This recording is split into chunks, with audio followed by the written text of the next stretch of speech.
This is Steven Diego, and you are tuned in to Breaking Down the Breakdown. On today's episode, we are going to talk about how we handle rejection. Hello, everyone. Welcome in to another week of Breaking Down the Breakdown with me, Steven Diego. How's everybody doing? I hope your month has been great. We are halfway through June already. We're halfway through the year. Are you fucking kidding me? 2024 just started. What is going on? What the fuck have I been doing? Anyways, welcome in to everybody listening right now. This is a super special edition this whole month. Yes, it's Pride Month. Yes, I know that. I get it, like what I said last episode. But don't you worry. Don't you worry. The topics are not just about being, LGBT or whatever, right? But rather, especially with today's episode, I wanted to talk about something. I don't even know if I actually talked about this before. Maybe I have and I just forgot about it. I've been doing this for 6 seasons. I don't remember the shit I talk about sometimes. But something super important came to me. And I remember back in my heyday, whenever festivals like these would happen, whenever Pride would be around, or mostly Pride, as a person who was a serial, I don't want to say dater, because I didn't really date a lot of people. I hooked up a lot, a serial hooker-upper. I don't know what the fuck you call that. A slut, I guess, as a serial slut. I'm sorry. There's nothing bad about that, okay? As long as you're not hurting anybody. That's what I always say. As long as you're not hurting anyone, you're good. But as somebody who used to sleep around a lot, especially during Pride Month, a lot of people are kind of out to experiment, out to explore, and maybe in the straight world this is just a regular occurrence. Maybe in other people's lives this is actually just a regular occurrence. But maybe it's me. Maybe it's a me thing where I'm a lot more active during Pride. But not lately. No, I'm like a saint. But I remember back in the day when I used to get around. It's also during this time where I get rejected a lot. Now, that is not to say I don't get rejected a lot in the first place. I do, okay? I feel like a lot of us, maybe there's a few people who are like, rejection, don't know her. Rejection, yeah, I always reject people. And good for y'all, I wish I had your level of charisma or, good looks or just whatever the fuck it is that you have that allows you to be the one to reject people. But unfortunately for me, I'm always the one who gets rejected. I'm always the one who gets left behind. I'm always the one who gets broken up with. I'm always the one left brokenhearted. Now, this is not about that. Maybe it is a little bit. Yes, it does intertwine. I wanted to talk about rejection today. And it's a tough one for me to talk about because admittedly so, I hate being rejected. I mean, who doesn't, right? But a lot of us differ in how we handle it. I'm not here to tell you how you should handle it, right? I'm here to tell you maybe how you can handle it a little better. I know so many people that when they get rejected, they go through a cycle. And, it's kind of like different steps, right? First of all, you're in denial. Yes, you got rejected. What are you in denial about? Well, for a lot of us, our pride gets hurt. So oftentimes, right, especially in the, gay community, you don't even get rejected by them saying, oh, sorry, this is not working out, or, oh, I'm so sorry, you're just not what I'm looking for. There's something called the block button, or there is something called leaving you on red. And a lot of us, especially when we get left on red, right? When we like somebody, And this isn't like it's different. It's like stages to it, right? There's left you on red right away. At that moment, you already know. You fucking know, right?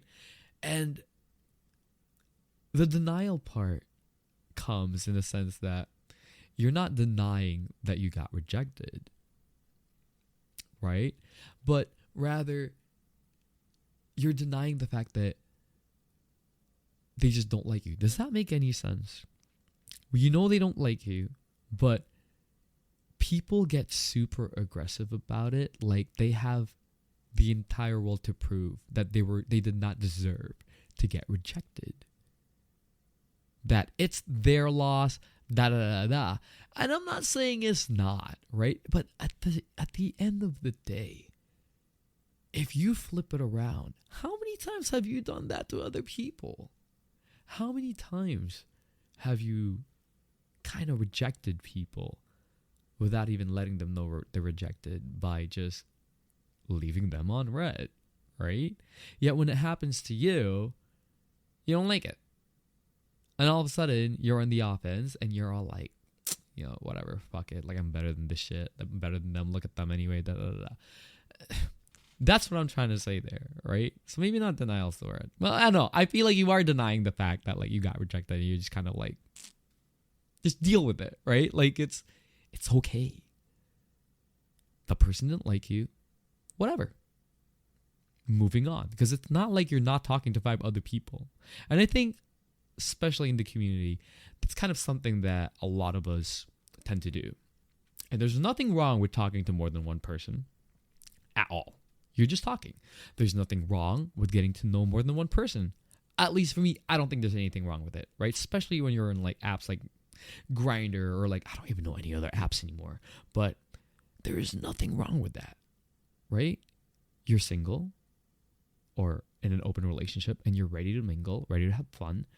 I mean, of course you're going to cast a wide net and see which fishes you pick up, right?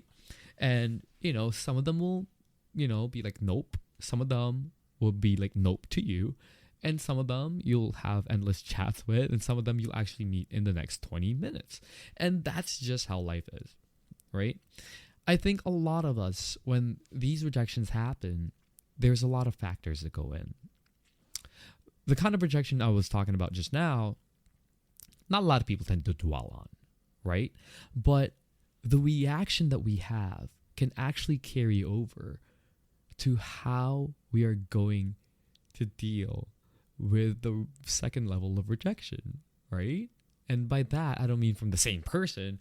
I mean, have you guys ever talked to people and thought that things were going so well, right? And then all of a sudden, seemingly like no clue, like no warning, they just pow, disappear.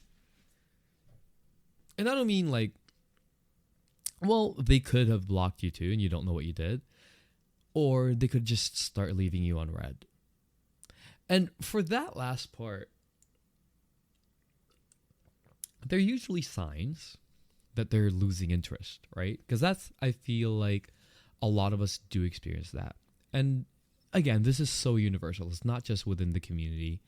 I know so many of my straight friends that this has happened to. You know, they're in dating phases and they were so interested in each other, and all of a sudden, the interest just wanes. You have so much in common, yet the conversations start to get so dry, or you just kind of start talking about the same things over and over and over again. And that's kind of unexplainable, right? Like sometimes it just fucking happens. Yet there will always be one person who'll get hurt over that. In some cases it could be mutual, but you're not really dwelling on that if it's mutual. There are a lot of cases in which either you like them so much or they like you so much, but you're just kind of like, actually, this is just not meshing. And some people are decent enough to be able to say, hey, look, I'm sorry. Actually, I don't think this is going to work. That's fine. I actually commend people, who are able to do that, because it's very hard. It's hard to be honest because you're hurting people's feelings. But Why is it better to hurt other people's feelings by just disappearing? I will never understand that. I will never get that from people. You know, maybe because they get so dramatic. I don't fucking know. I'm just trying to like dig through my brain because there's been so many instances in which people just stop talking to me. I feel like maybe I just talk about so much in the first 48 hours that, you know, on the third day, they're just kind of like, well, now I know everything I need to know about this person. Okay. And that's it, right? And it's tough. It's really tough. Now, the next thing I'm going to say here might trigger a lot of you because you might actually be like me. All right, here it goes. This is not fun for me to talk about, but I tend to be the type in which I actually don't really send out, you know, like, not right away. I don't send out nudes right away. Okay. It's either only sent out if I really like a person or if I feel like we're gonna, you know, or we hit it off or whatever. Or there is also that part in which I kind of use it as a weapon. Yeah, maybe I shouldn't say it like that, but I am going to say it like that. Maybe not weapon, but it's kind of like my last hurrah. And I don't know how many of you do this, right? And no, hey, I'm not judging you if you do this. I'm just saying maybe let's reevaluate why we're doing this. But I've had instances in which when I feel like the other person is starting to lose interest, that's when I go send nudes. Not to them. I mean, I just, you know, get it ready and I say, hey, can I send you something kind of sexy / hot? More often than not, they'll say yes, right? Nobody likes unsolicited nudes unless, you know, that's what you actually are looking for. But especially when they get serious, you know, that's when they kind of like, ooh, and their ears perk up. And depending on the reaction, it buys you a week or two. And for you, you feel like in those 2 weeks, that's when it really begins. That's when you're like, okay, I need to turn this around because I really like this person. And I can't believe that they were starting to, you know, ghost me and they're going to see how sexy I am. And it's going to be the hottest thing ever. And so for the next 2 weeks, right, depending on who you talk to, you end up exchanging nudes and it speeds up the process of meeting up. So you meet up and everything is great. But because you have had this mini game in your head that, well, because I was able to sleep with them and it was such a great time, haha, you know, now they probably like me a lot more. Only for you to find out that it was a great time, but it's just not it for them. And then you start to get really angry because you just felt like you were used. In some cases, actually, there are a lot of cases in which people use people, right? I get that. But in this particular case, and I've been in this position before, this is why I'm talking about it, it was hard to really stomach the fact that I actually put myself in this position. And at the end of the day, I end up crying. And I start feeling like I'm not worthy of anything. My self-confidence takes a huge hit. I feel like I gave everything to someone who didn't even really care about it. But the fault here lies within the fact that I wasn't able to read in between the lines. I'm not psychic, right? It's not about that, right? And not everybody should have to be like overanalyzing a situation or a context. But yet, if you think about it, with my example, instead of just being upfront, I decided to play a game. It was almost as if I changed the course of the conversation by turning it into something more sexual. And so for the other person, they picked it up as, oh, okay, so they want to just fuck.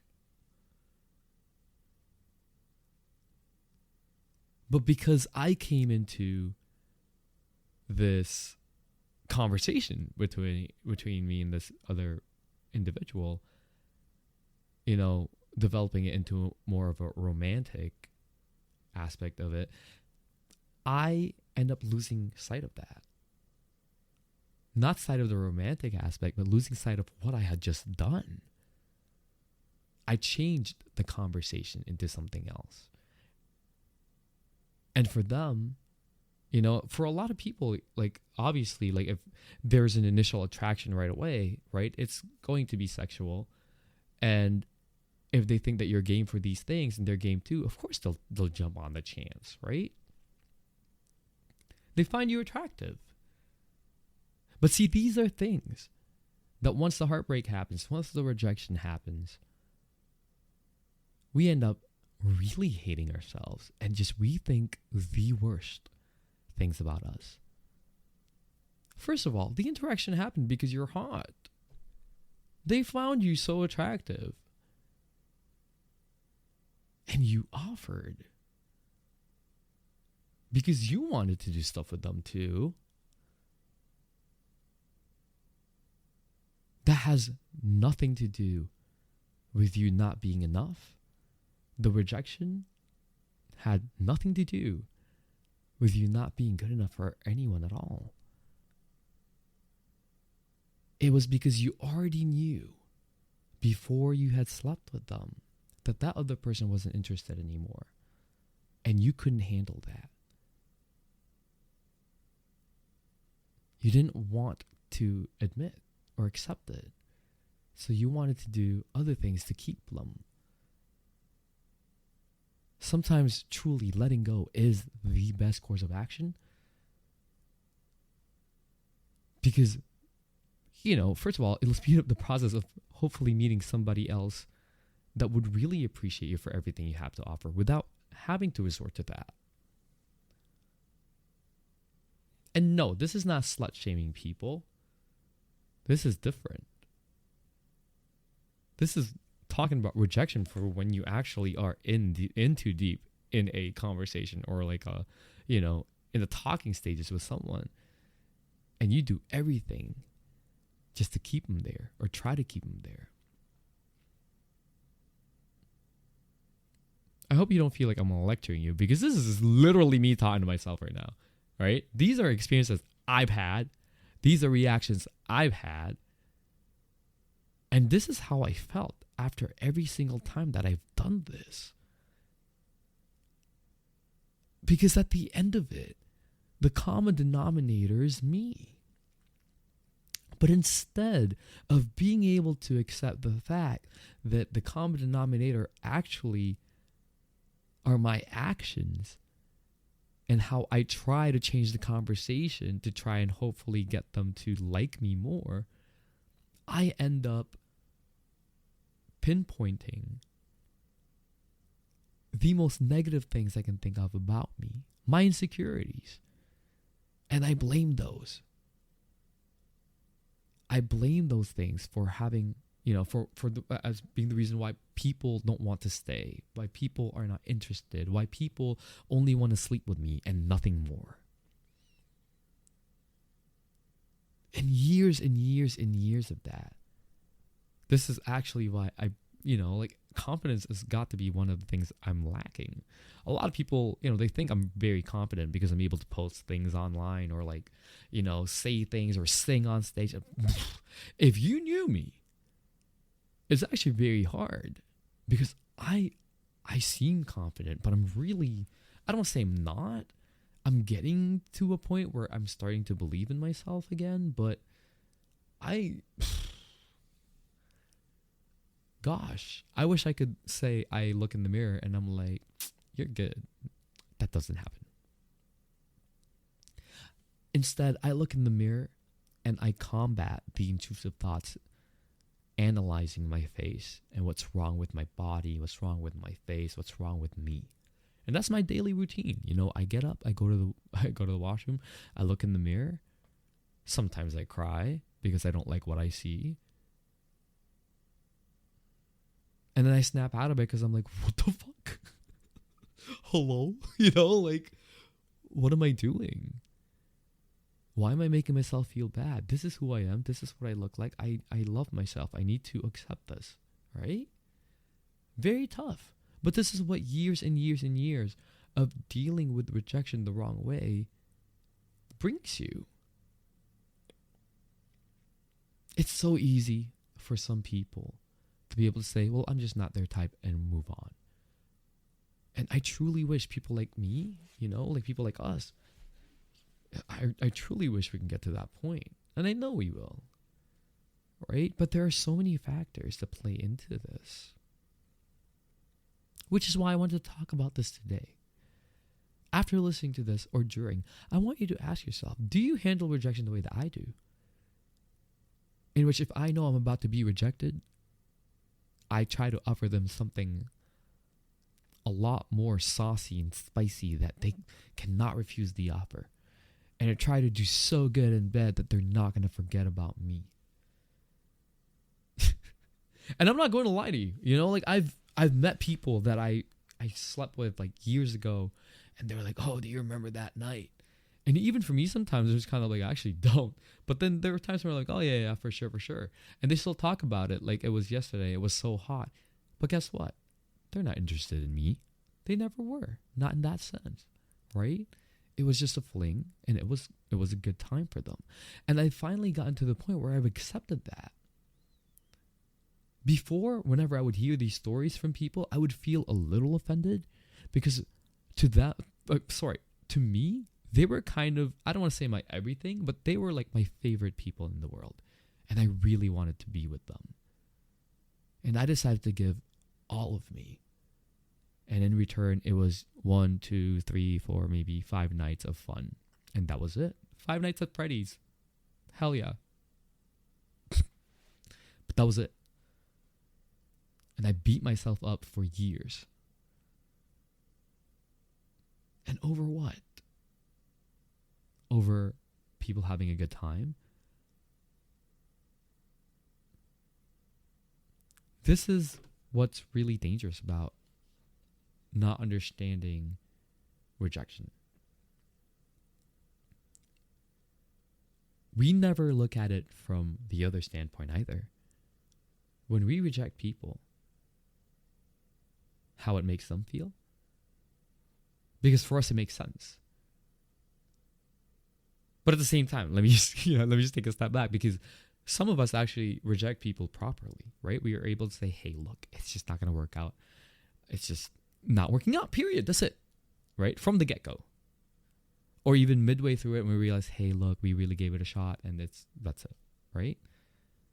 But even during that, no matter how well you word it, the other person still gets hurt. And a lot of us are, at least I've met people that are compassionate about that, right? They're not assholes about it, but you can't help it. The rejectee will still feel some type of way, and they still end up blaming themselves. If they don't know how to handle rejection, or they don't have, enough practice with self-love, which is very hard, especially in society nowadays with everything that goes on, right? And my point is, while you're listening to this, and, after listening to this, I want you guys to truly bring yourself back to a time in which you knew that it just wasn't going to work out. And the person was just so done. But you decided to just pull out everything to try and see if they can still like you. I want you to remember, if it worked, if it didn't work, and if it worked temporarily, Maybe it was actually just what you needed to do, and they were like, bam, in love, married now, right? Sometimes that happens that way. Sometimes the person don't know that what they're missing is that kind of intimacy with someone. That's why I'm saying I'm not shaming y'all if this is what you do. If this is your tactic, no shame. But I don't want you to hate yourself or to feel hurt if it doesn't work out even after this. Because that has nothing to do with you. You can't make somebody else love you, like you. It's just not going to happen. As painful as that is to hear. And it's so easy to hold on to, but we had such a great time. It was amazing. Fuck, the conversations were so fucking good. We were so hot and sexy together. What did I do wrong? You did nothing wrong. As hard as that is to understand. Maybe the other person was just looking for a temporary thing, and had some post-nut clarity and was like, oh crap, maybe I just talked a little too deep with this person. Now they're hooked on me. But I'm not into it like that. Kind of shitty if they don't say it to you after. I will say that. But that has nothing to do with you. Hey, I'm just here to empower y'all, especially my fellow LGBTQ plus ers during Pride Month, because there are going to be tons of rejection at the clubs these coming 2 weeks or during the apps. And I just want y'all to just hold on to yourselves. It is not you. If they're not into you, go find somebody else. Hurry.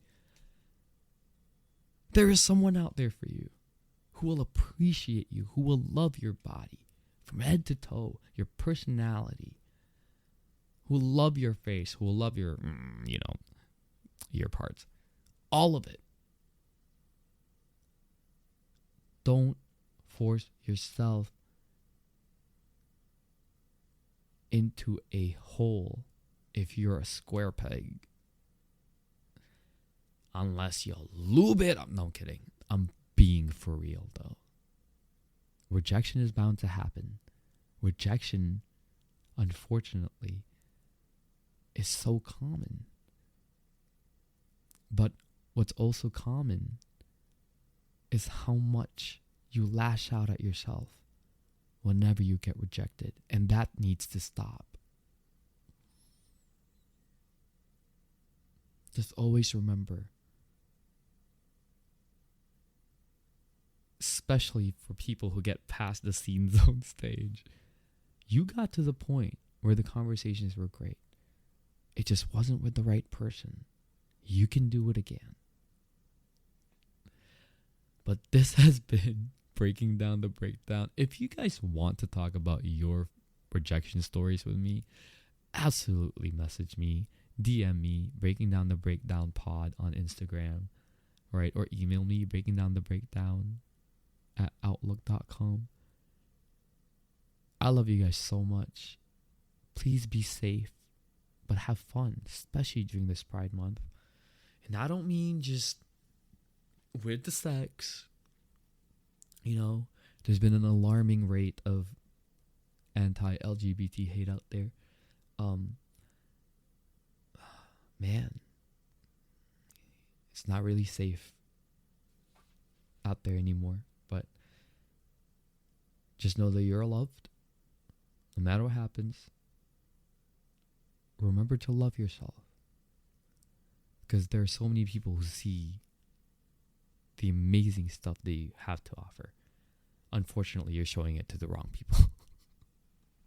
But be kind, be compassionate. I love you all. Thank you so much for being here. I'll talk to y'all later. Goodbye.